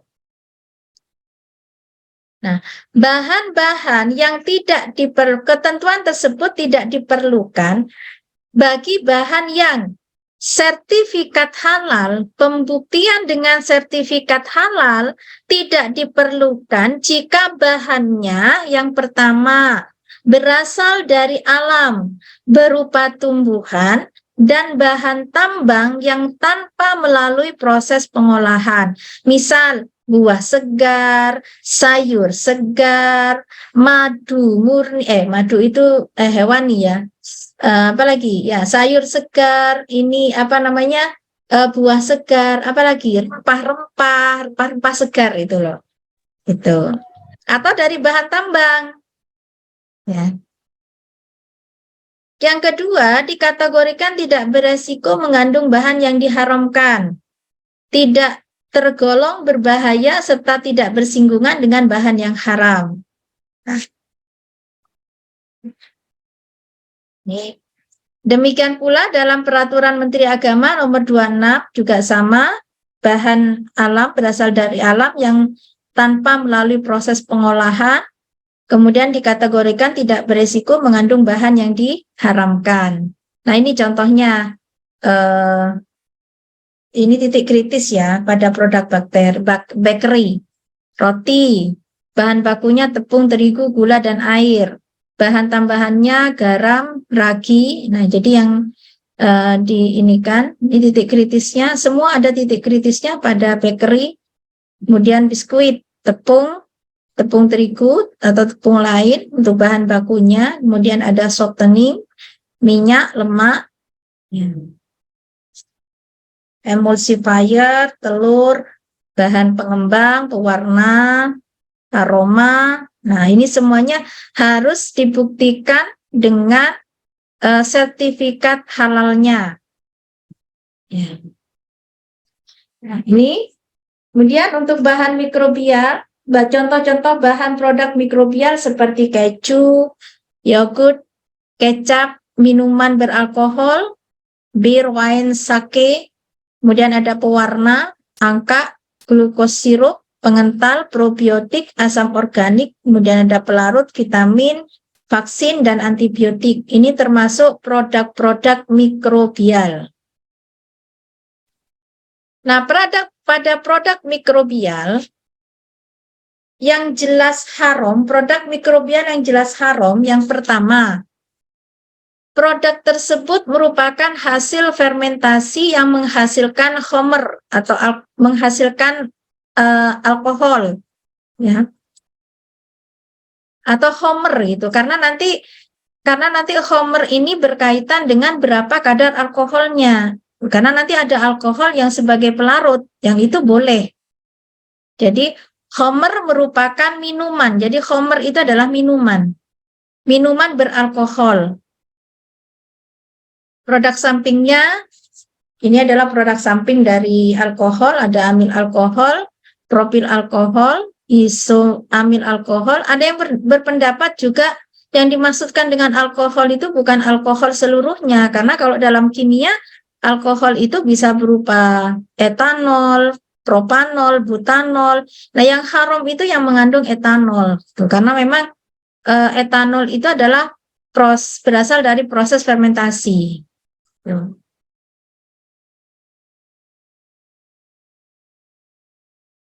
Persyaratan bahan yang merupakan produk mikrobial, mikroba bukan berasal dari bahan hasil rekayasa genetik, tidak pernah bersentuhan dengan unsur babi, media atau bahan aditif dalam kultur tidak berasal dari babi. Kemudian yang kedua, persyaratan bahan media pertumbuhan. Jadi media pertumbuhannya ini sudah dijelaskan di sini. Kemudian persyaratan bahan aditif, bahan tambahan harus menggunakan bahan yang halal. Produk mikrobial tidak menyebabkan infeksi dan intoksikasi pada manusia, jadi tidak beracun. Untuk persyaratan media, produk mikrobial yang diperoleh tanpa pemisahan dari media pertumbuhannya, jadi seperti kecap misalkan, itu kan memang ditumbuhkan di sana, ditumbuhkan di kecapnya itu. Tempe misalkan, tempe ini kan mikrobanya itu kan ada dalam tempenya. Sehingga media pertumbuhannya ini harus halal. Kemudian ada produk mikrobial yang diperoleh dengan pemisahan dari media pertumbuhan. Namun dalam tahapan prosesnya tidak ada proses pencucian secara syar'i. Maka media pertumbuhan ini harus halal. Ada proses produk mikrobial yang diperoleh dengan pemisahan dari media pertumbuhan, dan dalam tahap proses selanjutnya ada proses pencucian secara syar'i. Nah, media yang seperti ini, media pertumbuhan ini boleh berasal dari bahan yang najis karena ada pencucian. Boleh kemudian dari bahan yang najis atau haram yang selain dari babi.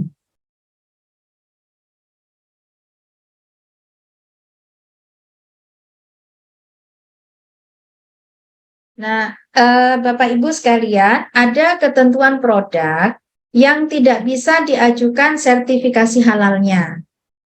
Yang pertama, ini juga nanti harus diperhatikan juga pada pada produk PU yang akan didampingi nanti. Yang pertama, nama produk. Ya, berkaitan dengan nama. Nama produk ada persyaratannya. Nama produk tidak mengandung nama dari minuman keras. Kalau dia mengandung nama minuman keras, tidak bisa diajukan sertifikasi halalnya. Misalkan root beer, es krim rasa rum raisin, bir 0% alkohol. Nah, ini tidak bisa. Atau kemudian nama produk itu mengandung nama babi dan anjing. Seperti babi panggang, babi goreng, beef bacon, hamburger, hotdog, gitu ya. Tuh. Atau nama produknya itu mengandung nama setan. Rawon setan, es pocong, mie ayam kuntilanak, mie setan gitu ya. Ini tidak bisa diajukan sertifikasi halal. Kemudian nama produk yang mengarah atau menimbulkan pada kekufuran seperti biskuit Natal, mie, kongsi pacai, coklat Valentine. Nah, ini. Jadi untuk nama itu ada 5 kategori yang tidak bisa diajukan sertifikasi halalnya. Nama-nama minuman keras, nama-nama babi dan anjing, nama setan, nama-nama yang menimbulkan kekufuran, gitu ya.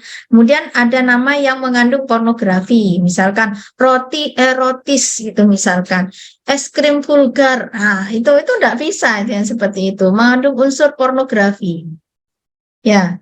Atau kemudian apa misalkan bakery mesum gitu, nggak bisa yang seperti itu. Ya. Nah, kemudian untuk aroma. Untuk aroma ini produk dengan karakteristik profil sensori yang memiliki kecenderungan bau atau rasa yang mengarah pada produk yang diharamkan. Misalkan kentang goreng rasa babi panggang itu misalkan seperti itu. Atau kemudian aroma gitu ya, aroma. Jadi produknya itu sebenarnya halal gitu. Misalkan stik keju, aroma gitu ya, misalkan itu babi goreng gitu misalkan. Nah, itu enggak bisa seperti itu ya. Atau kemudian produk atau bahan yang tidak aman untuk dikonsumsi. Nah, ini adalah produk-produk yang tidak bisa diajukan sertifikasi halal. Nah, jadi Bapak Ibu dan adik-adik sekalian, tadi ketika kita bicara bahan, yang pertama kan kita bicara tentang jenis, yang kedua asal. Nah, di mana pada bahan inilah letak titik kritis. Titik kritis yang kemudian bisa menyebabkan terjadinya keharaman. Kemungkinan suatu produk itu menjadi haram. Nah, untuk memberikan jaminan, untuk memberikan kepastian agar bahan-bahan tersebut memberikan kepastian halal dari bahan-bahan yang digunakan, maka harus memiliki kriteria bahan-bahan itu memiliki kriteria dan dokumen pendukungnya. Iya. Nah, itu apa yang dimaksudkan di sini? Jadi, pertanyaannya tuh begini, apakah bahan yang digunakan itu sudah jelas kehalalannya? Oh, jelas, Bu. Ini halal semuanya gitu. Loh, yang menghalalkan siapa?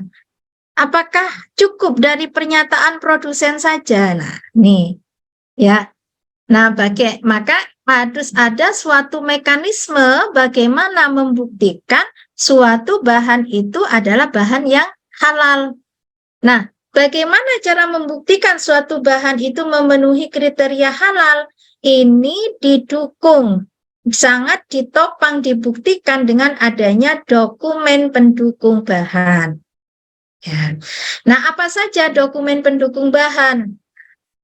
Nah, sebelum kita masuk pada dokumen bahan, maka kita harus pahami 3 kriteria bahan. Yang pertama adalah kriteria bahan yang termasuk positive list, yang tidak ada titik kritis. Bahan yang mengandung titik kritis, maka dia harus memiliki sertifikasi halal. Bahan yang dia mengandung titik kritis namun tidak harus bersertifikasi halal. Nah, kita lihat satu persatu. Yang termasuk positive list, tadi kan yang termasuk positive list yang tidak titik kritis, berarti dia bukan Homer, berasal dari alam, Ya berasal dari alam, tidak ada pengolahan, kan gitu ya. Tidak ada pengolahan, tidak berasal dari babi, bahan-bahan yang najis, gitu ya. Kemudian seluruh bahan yang tidak kritis dari aspek kehalalan. Daftar bahan ini terdapat dalam SK LP POM UI dan bisa dilihat di laman www.halalmui.org. Yang kedua, bahan yang kritis mengandung titik kritis, misalkan bahan tersebut ada pengolahannya, misalkan. Jadi, suatu titik dalam bahan atau proses yang menentukan halalnya titik kritis ini maksudnya, maka ini harus dibuktikan dengan sertifikasi halal. Nah, kalau bahan tersebut merupakan bahan yang mengandung titik kritis, tapi tidak harus memiliki sertifikasi halal. Nah, ini bisa dibuktikan berupa dokumen yang harus dimiliki, bisa berupa spesifikasi dari bahan, diagram alir, pernyataan produsen, dan kuesioner halal. Nah, yang termasuk pada bahan yang ketiga, ini ya selain bahan 1 dan 2 ini. Bentar.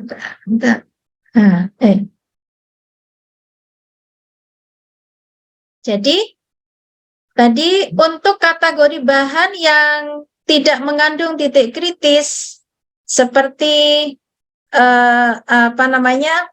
kalau yang berasal dari hewan, contohnya itu adalah susu murni, madu murni, gitu ya, atau kemudian daging. Nah, itu tidak perlu dokumen.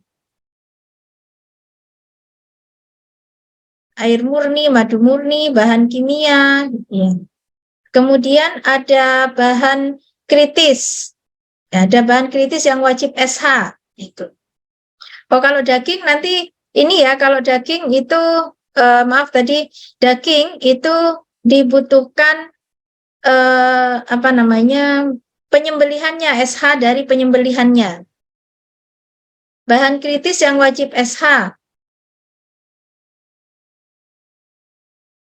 Dokumennya adalah SH itu sertifikasi halal ya, sertifikasi MUI, ya contoh bahannya bahan turunan hewan sembelihan, bahan turunan hewan sembelihan seperti gelatin, kolagen, beef powder, gliserol sapi.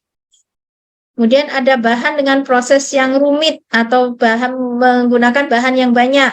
Contohnya flavor, premix vitamin, fragrance, seasoning,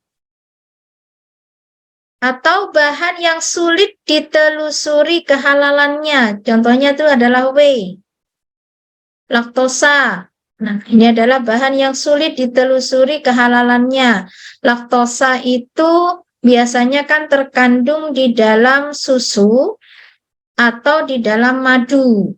Nah, ini kalau dia diambil sebagai laktosanya, maka akan sulit. Ini berasal dari susu apa atau madu apa, begitu tuh kan akan sulit. Apakah kemudian lebahnya itu dikembangkan, dibudidayakan dengan bahan-bahan yang tidak beracun, ataukah kemudian ini laktosanya itu berasal dari susu, dari hewan yang dihalalkan, disembelih dengan cara Islam, itu kan sulit untuk ditelusuri karena orangnya sudah dapat susunya, bahkan ini laktosanya aja yang diambil gitu. Yang ketiga, bahan kritis yang tidak wajib SH, dokumen yang dibutuhkan diterbitkan oleh produsen dan ada informasi sumber semua bahan kritisnya. Ini cara mencari ini ya. Nanti bisa dibuka. Yang pertama, kita buka www.halalmui.org ini, masuk ke websitenya. Cara mencari bahan tidak kritis atau positive list. Kemudian tampilannya seperti ini nanti ketika masuk ke dalam Halal MUI. Yang kedua, pilih menu sertifikasi halal. Yang ketiga, pilih menu regulasi LP POM MUI. Nanti kita akan dapatkan daftar bahan yang positif list. Nah, nanti akan muncul seperti ini, regulasi-regulasi yang bisa di-download. Ya.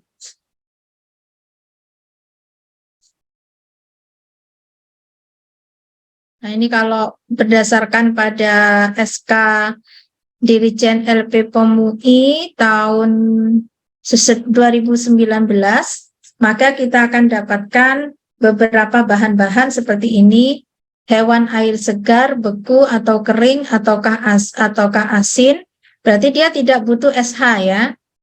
Kemudian ada susu murni, telur segar, air, es batu, buah segar atau kering, sayuran segar atau kering, serealia, umbi-umbian, kacang-kacangan, simplisia, rumput laut, isopropil asetat, metil etil keton, normal butil alkohol, dan seterusnya ini. Jadi ini sudah ada daftarnya, nggak perlu dihafal ya, di-download saja gitu tadi dari MUI itu, kalau membutuhkan tinggal dibuka gitu. Nah ini dokumen pendukung bahan. Yang pertama kan sertifikasi halal ya, sertifikasi halal yang dikeluarkan oleh MUI atau sertifikasi halal lembaga lain yang diakui oleh MUI. Yang diakui oleh MUI. Jadi ada biasanya kalau lembaga yang diakui oleh MUI juga ada di halalmui.org itu. Jadi sertifikatnya itu dari sertifikat mana gitu biasanya ada. Produk butter itu, produk butter tapi dari Belanda apa ya ininya agak susah ininya bacanya itu soalnya. Jadi ada produk keju, ada keju apa ya yang dari Belanda itu disahkan oleh MUI-nya Belanda.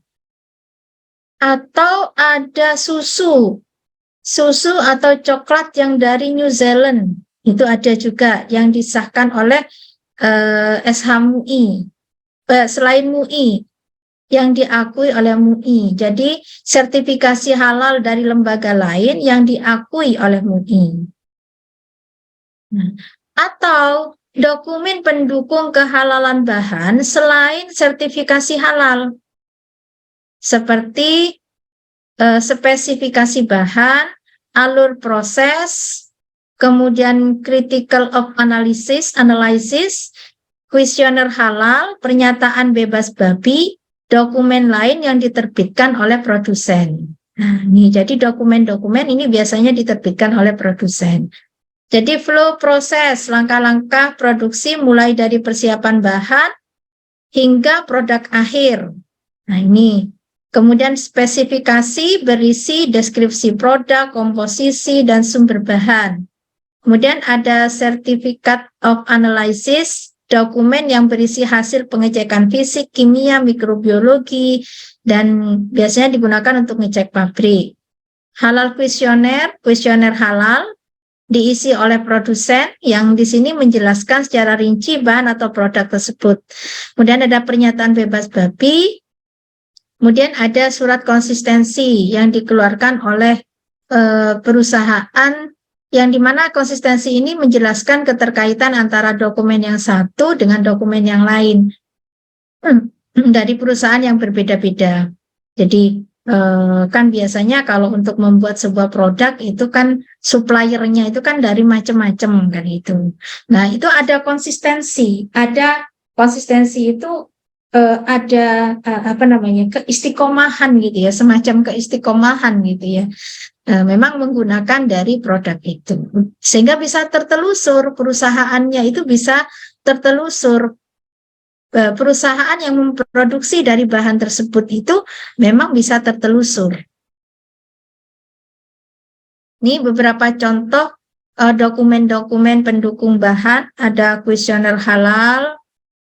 Kemudian ada sertifikat halal, baik itu sertifikat halal dari MUI atau dari BPJPH atau dari sertifikasi halal dari lembaga lain. Nah, ini kalau yang dikeluarkan oleh MUI seperti ini. Nah, seperti ini ya. Seperti yang ditunjukkan tadi pada saat penyerahan sertifikasi halal self-declare kan seperti ini ya. Nih, kalau yang dari selain MUI ini dikeluarkan oleh, ini biasanya dari luar negeri, lembaga MUI-nya luar negeri, dari luar negeri biasanya. Nah, ini yang self-declare ini. Nah, ini kan seperti ini. Oh, ini tadi ada ini Zulfahmi Al-Farisi, ini tadi kan yang di ini kan keripik pisang mentega. Ini self-declare. Ini adalah contoh dokumen COA.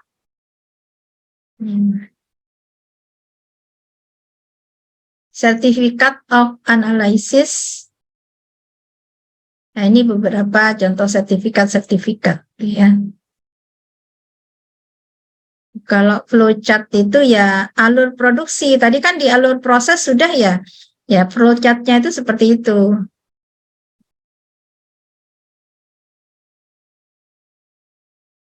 Cara cek sertifikat produk halal. Bisa melalui Halal MUI. Klik menu. Ini. Tapi sekarang tampilannya agak beda ya. Namun nanti biasanya sudah langsung bisa kita masukkan cek produk halal gitu. Judulnya itu seperti itu. Nah, nanti akan muncul pencarian berdasarkan produsen, berdasarkan nama produk, itu nanti ada pilihannya. Nah, ini ya, cek produk halal, nama produk, sosis, kemudian klik cari. Nanti akan muncul banyak produk sosis dengan mereknya. Nah, di sana akan muncul nomor sertifikatnya dan masa berlakunya.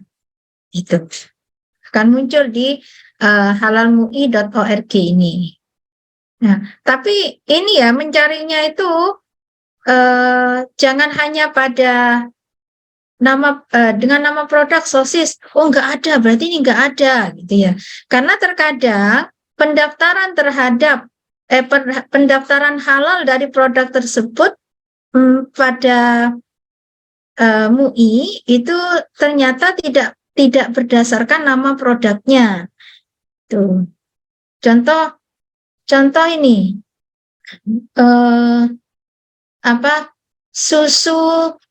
susu bubuk Denko gitu ya. Nah, kalau tulis susu bubuk Denko itu nggak muncul. Tapi kalau misalkan kita masukkan Denko gitu akan muncul. Gitu. Jadi harus punya kreativitas. Jadi jangan masukkan satu kata, begitu ternyata nggak muncul, oh berarti ini nggak ada ini sertifikat halalnya. Belum tentu. Masukkan lagi kata-kata kunci yang lain untuk menemukan itu. Contoh lagi kemarin saya masukkan itu ada lagi ini apa ya?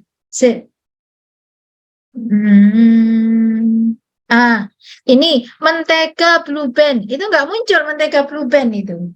Tapi kalau kita masukkan Blue Band gitu akan muncul. Karena Blue Band itu bukan mentega namanya, tapi margarin.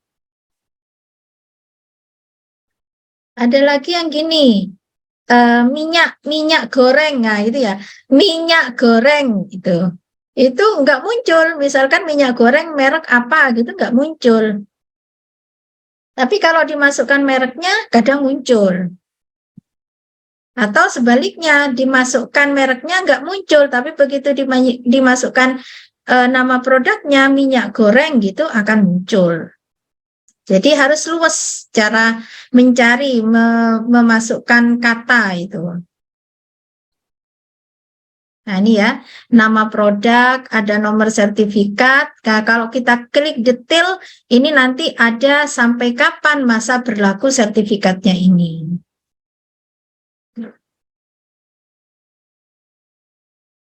Nah, nanti ada detailnya itu sampai kapan masa berlakunya. Insya Allah ini nanti. Baik, terima kasih Bu Siti Mardia. Materi yang sangat spektakuler, ya. Baik, Bapak Ibu hadirin sekalian. Bisa aja, Mbak Titis. Ya, kami buka untuk tanya jawab, ya, Bapak Ibu. Ini ada di kolom chat sudah banyak sekali ini, Bu. Oh ya. Ini banyak sekali. Iya, baik. Saya bacakan terlebih dahulu yang di kolom chat. Mungkin Bapak Ibu hadirin sekalian yang mau bercakap-cakap langsung dengan Bu Siti Mardia juga kami perbolehkan. Baik, untuk yang pertama Bu Siti Mardia, ini yang paling atas dulu, ya Bu, izin. Dari Pak Ardian Wibisono. Untuk proses produksi kerupuk dalam menggoreng kerupuk, mereka menggunakan pasir sebagai pengganti minyak goreng, di mana pasirnya akan banyak menempel di kerupuk tersebut. Dan untuk bahan bakarnya mereka menggunakan plastik atau ban yang baunya sangat menyengat. Itu pripun, Bu? Ya, baik. Ya, dalam kasus ini dua hal yang perlu saya kritisi. Yang pertama adalah penggunaan pasir, yang kedua penggunaan bahan bakar. Ya, pada dasarnya pasir itu adalah suci, ya Pak ya. Pasir itu suci, gitu. Nah, kalau memungkinkan dari aspek higien sanitasinya, jika memungkinkan pasirnya itu dicuci terlebih dahulu, misalkan kita sediakan pasir khusus gitu, pasir khusus memang untuk melakukan penggorengan, gitu ya. Kemudian memungkinkan untuk dicuci, maka bisa dicuci dulu untuk menghilangkan mungkin dari kotoran-kotoran gitu ya. Nah, itu bisa kita cuci dulu dan kemudian dikeringkan. Jadi ada proses penyiapan dari pasir yang digunakan itu. Kalau misalkan tidak, ya kita pakai kaidah dasarnya saja bahwa pasir itu memang suci gitu. Insya Allah Allah lah yang akan mensucikan, begitu kita yakin begitu saja. Nggih. Kemudian yang kedua, kalau menggunakan bahan bakar, jadi proses pembakaran itu kan memang proses oksidasi yang menghasilkan bahan samping. Seperti misalkan ban yang digunakan, maka bisa jadi di sana juga dihasilkan gas-gas yang beracun. Nah, ini perlu diperhatikan. Oleh karena itu harus ada alternatif. Maka memang butuh edukasi ya, edukasi pada pelaku usaha agar kemudian mereka bisa menyediakan bahan bakar yang lebih aman begitu. Ya, kalau penggunaan ban memang tidak saya sarankan ya, itu karena ban itu mengandung sulfida. Sulfida itu cukup karsinogenik. Karsinogenik itu adalah bahan pencetus kanker yang itu tidak akan terdeteksi pada saat dia digunakan, tapi akan terakumulasi dahulu sampai beberapa tahun dan akhirnya kemudian nanti akan menjadi pemicu kemudian terjadinya mutasi gen dan lain-lain begitu dalam rentang waktu tertentu dan itu puluhan tahun. Begitu Mbak Titis. Baik, terima kasih Bu Siti Mardia. Jawabannya singkat tadi dan jelas. Untuk selanjutnya Bu, ini ada lagi dari... Ya, dikit menambahkan Mbak Titis. Bu baik. Silakan Pak Andre. Nah ini. Jadi monggo. Kembali lagi ke konsep halal ya. Jadi halal sendiri itu kita bedakan jadi dua. Selain dia halal secara syariat, kita juga harus memiliki thayyib. Nah, ketika kita menggunakan bahan-bahan yang sekiranya merugikan kita sendiri, nah merugikan konsumen, nah itu pun juga aspek thayyibnya juga hilang. Nah makanya itu untuk penggunaan bahan bakar plastik maupun bahan bakar ban yang nantinya memicu adanya bahan karsinogenik nih, Bu Mar, kalau nggak salah. Ya, selain berbahaya, karsinogenik dan juga menyebabkan mutasi. Nah, itu sebaiknya dihindari. Bukan dihindari karena memang untuk mengurus halal saja, tapi memang sudah seharusnya menjadi fondasi kita untuk memproduksi sesuai dengan GMP atau Good Manufacturing Practice. Nah, atau nanti kembali lagi ke yang namanya HACCP gitu. Kalau kata teman-teman teknik pangan, nanti ada Mbak Hulul yang dari teknik pangan gitu akan menjelaskan sedikit, mungkin disinggung ke HACCP gitu. Kalau mungkin ada waktu. Nah, itu sudah menjadi satu pondasi khusus selain kita mengurus halal secara syariat. Nah, kita juga harus tetap berpegangan kepada toyibnya. Toyib memberikan kemanfaatan. Nah, kalau sudah tidak memberikan kemanfaatan malah ada mudorotnya. Nah, itu kan sudah menjadi pertanyaan. Apakah itu masih bisa berlaku halal atau tidak? Seperti itu. Itu tambahan dari saya sedikit aja, Mbak Titis, Bu Mar. Monggo dilanjutkan. Baik, terima kasih Pak Andre Ridho atas terima kasih Pak Andre tambahannya. Atas tambahannya. Nah, ini ada lagi Bu, tapi ini sudah terjawab terus. Ini saya bacakan dulu atau Pripon? Nggak usah, karena beliaunya sudah bilang terima kasih untuk pertanyaannya sudah terjawab. Kami lanjutkan yang lain, nggih. Dari Pak Eko Heri, ini apakah standar haram halalnya suatu produk kita itu hanya merujuk dari fatwa MUI, Bu? Bagaimana jika di lapangan kita temukan produk yang standar kehalalannya tidak diakomodasi oleh fatwa MUI? Jika melihatnya dari aspek fikih, mukoron atau perbandingan. In case-nya adalah cerita seorang teman dari Blitar yang mengkonsumsi kata. Beberapa masyarakat merujuk pendapat mazhab Imam Malik yang menghalalkan kata. Begitu, terima kasih. Pripun, Bu? Iya, terima kasih Mbak Titis. Dalam kasus ini merupakan sebuah gambaran tentang kekayaan hasanah Islam. Jadi dalam khilafiyah itu adalah rahmat, ya itu. Yang di situ kemudian membuka peluang bagi kita semua untuk kemudian lebih memahami tentang dalil syara. Dalam hal halal dan haram itu memang berlandaskannya itu pada dalil syara. Kalau kita bicara dalil syara, yang jelas itu Al-Quran dan As-Sunnah gitu ya. Kemudian pendapat-pendapat dari imam madhab gitu. Nah, fatwa MUI itu merupakan pensarian dari ya ijma ulama gitu ya, ijma ulama yang itu kemudian dijadikan panduan untuk kemudian menakar atau menstandarisasi sesuatu benda ataukah suatu perbuatan, apakah kemudian dia itu bisa dikonsumsi oleh masyarakat atau dilakukan oleh masyarakat. Jadi fatwa MUI ini adalah produk dari syariat juga sebenarnya, yang kemudian disarikan dari berbagai dalil-dalil syarak dan pendapat-pendapat madhab, yang akhirnya kemudian dirumuskan suatu fatwa yang itu akan memudahkan masyarakat untuk merujuk begitu. Itu sebenarnya seperti itu. Ya, jadi kalau ditanyakan apakah cukup dengan fatwa MUI saja gitu, ya sebenarnya tidak. Kalau kita memiliki kemampuan untuk menggali dalil, maka dibolehkan kemudian kita menggali dalil dan menggali hukum, menetapkan hukum yang itu ditetapkan mungkin untuk pada diri kita sendiri dengan kerojihan atau dengan kekuatan dari hujahnya itu, hujah dalil-dalilnya. Nah, kalau kemudian pada satu kasus tertentu, misalkan di daerah Blitar gitu ya, ini mengkonsumsi kata gitu, dan ini dibenarkan oleh sesuai dengan pendapat Imam Malik.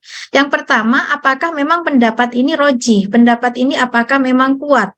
Itu yang pertama harus kemudian digali, apakah hujahnya itu kuat, dalil-dalilnya itu kuat. Itu, ataukah kemudian memang di sana itu ada suatu kelemahan. Pendapat yang lemah bukan berarti salah, gitu. Bukan berarti salah, gitu. Makanya kemudian saya katakan inilah kekayaan dari hasanah Islam yang kemudian itu memberikan ruang bagi kita untuk senantiasa mengkaji kekuatan dari dalil. Itu sehingga akan senantiasa dilakukan update pemahaman, update kemampuan untuk memahami dalil begitu. Jadi kenapa dikembalikan kepada fatwa MUI agar kemudian ini memiliki standar yang umum, ya, standar yang umum yang bisa dirujuk oleh semua masyarakat, tidak hanya masyarakat Blitar saja. Apalagi kalau kita berkaitan dengan masalah halal dan haram, penetapan sertifikasi halal yang itu harus berlaku seimbang di antara daerah yang satu dengan daerah yang lain, sehingga kemudian kita menjadikan fatwa MUI ini sebagai acuan, begitu Bapak. Itu. Baik, terima kasih Bu Mardia. Ya, dikit nambahkan Mbak Oh iya, Titis. baik. Nah, jadi kita tadi udah dijelasin sama Bu Siti Mardiah juga, kalau di MUI sendiri, di Halal MUI, kita juga ada lembaga-lembaga sertifikasi halal yang diakui keabsahannya oleh MUI. Nah, ternyata di luaran sana, di luar negeri, itu ada beberapa lembaga yang mensertifikasi halal yang tidak diakui kehalalannya oleh MUI. Nah, kenapa? Nah, kasus seperti ini biasanya muncul pada mazhab-mazhab yang memang perbedaan mazhab yang kita pakai dengan mazhab yang dipakai oleh lembaga lain. Nah, contoh tadi ada mazhab Imam Malik. Nah, ada juga mazhab yang kalau seumpama ini di case-nya itu dilihat di luar negeri ya. Jadi case-nya itu pengurus di negara yang memakai mazhab mazhab yang merujuk ke Syiah. Nah, itu lebih cepat dan lebih mudah karena hanya melihat di produk akhir saja. Nah, tapi saya sendiri kan bukan ahlinya dalam mazhab, tapi kita merujuk pada teman-teman yang sudah menggodok di MUI. Nah, karena kita kembalikan lagi ke nomenklatur yang ada di negara kita semuanya merujuk kehalalannya itu dengan fatwa MUI, maka dari itu dalam kita mendampingi nanti, kita tetap memakai fatwa yang sudah dikeluarkan oleh MUI. Karena sejatinya sertifikat halal yang nantinya kita pakai untuk memasukkan ke dalam list bahan itu semuanya melewati komisi fatwa dari MUI. Meskipun kepengurusannya sekarang beralih ke BPJPH, namun sidang fatwanya tetap dilakukan oleh MUI. Nah, jadi intinya adalah kita percayakan ke MUI meskipun memang ada beberapa pandangan seperti yang dikatakan Bu Mar tadi, itulah keanekaragaman Hasanah Islam.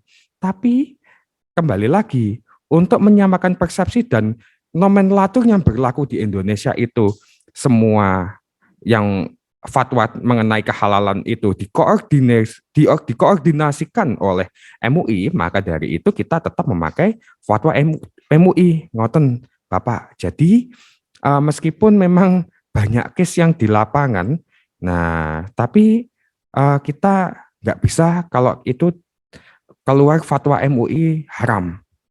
Nah, seperti itu. Karena pada saat kita mengurus kehalalan, itu pun juga melalui Komisi Fatwa MUI. Nah, begitu ceritanya. Jadi memang di Eropa, kebanyakan di Eropa, itu lembaga sertifikasi halalnya itu tidak diakui oleh MUI. Yang paling dekat itu, yang diakui itu punyanya Malaysia, MUIS, kalau nggak salah namanya. Nah, MUIS itu diakui oleh MUI. Nah, Singapura nggak salah juga diakui sama MUI. Karena memang kita memakai mazhab yang sama dan kita ada persamaan pandangan mengenai kehalalan suatu produk. Begitu. Nggih, monggo dilanjutkan Mbak Titis, Bu Mar. Baik, terima kasih Pak Andre. Baik Bapak Ibu hadirin sekalian, apakah ada lagi yang akan dipertanyakan Bapak Ibu? Monggo kami persilahkan.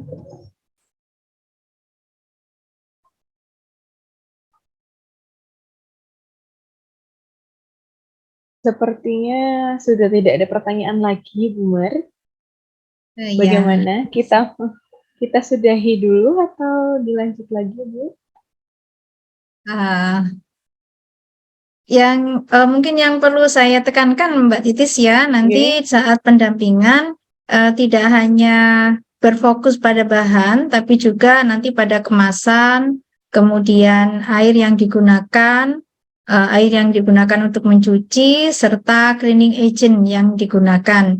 Yang itu semuanya harus, kalau air itu berarti masuk positive list, kemudian kalau cleaning agent itu harus memiliki SH. Nah, itu menjadi perhatian karena nanti juga menjadi kategori kriteria bahan yang harus dimasukkan dalam self declare, sertifikasi self declare. Itu Mbak Titis. Baik, terima kasih Bu Mardia. Sepertinya sudah tidak ada pertanyaan lagi, Bu. Jadi kami sudahi untuk sesi ke-6. Untuk materi ke-6 ke sesi kedua, yaitu materinya tentang pengetahuan tentang bahan. Terima kasih kami ucapkan kepada Ibu Siti Mardia, SSI Enkes, yang sudah meluangkan waktu di sore hari ini ngobrol tentang pengetahuan bahan di pelatihan pendamping proses produk halal BPH Halal Center Universitas Muhammadiyah Surabaya. Baik, kami persilahkan Bu Mardia untuk jika ada keperluan lain. Iya. Terima kasih Mbak Titis. Sama-sama Bu Mardia. Terima kasih banyak Bu Mardia. Ya. Materi yang sangat memberikan pencerahan. Tugas bahan alhamdulillah. Pripun Dr. Anas? Tugas bahan sudah. Sampun sudah saya sampaikan Dr. Anas. Nggih. Nggih. Oh, nggih. Nggih. Mohon izin live nggih. Nggih, terima kasih banyak. Terima kasih. Mardia. Baik Bapak Ibu. Waalaikumsalam Bu Mardia. Assalamualaikum. Baik Bapak Ibu hadirin sekalian, ini tadi adalah materi terakhir untuk hari ini, nggih Bapak Ibu. Setelah ini adalah post-test pertama yang akan untuk pertanyaan post-testnya akan di-share oleh Mbak Uli di kolom chat Sepertinya Zoom. Nanti di grup Mbak Titis. Oh, di grup, bukan di kolom chat ini, nggih. Oh, baik, sudah di-share nggih untuk post-test di hari pertama. Itu ada beberapa pertanyaan yang harus dijawab oleh Bapak Ibu hadirin sekalian. Kami beri waktu sampai pukul 17.30 atau sampai besok nggih Pak Andre? Jadi kita kasih allowance sampai besok lah Mbak. Baik, sampai besok jam 7 sebelum kita mulai acara. Sebelum kelas. Jadi Bapak Ibu ada perpanjangan waktu untuk pengerjaan dari mulai hari ini sampai besok pukul 7.00 dan pukul 7 besok akan kami tutup untuk post-test yang hari pertama. Baik Bapak Ibu hadirin sekalian, ada yang ditanyakan lagi Bapak Ibu terkait post-test dan lain-lain?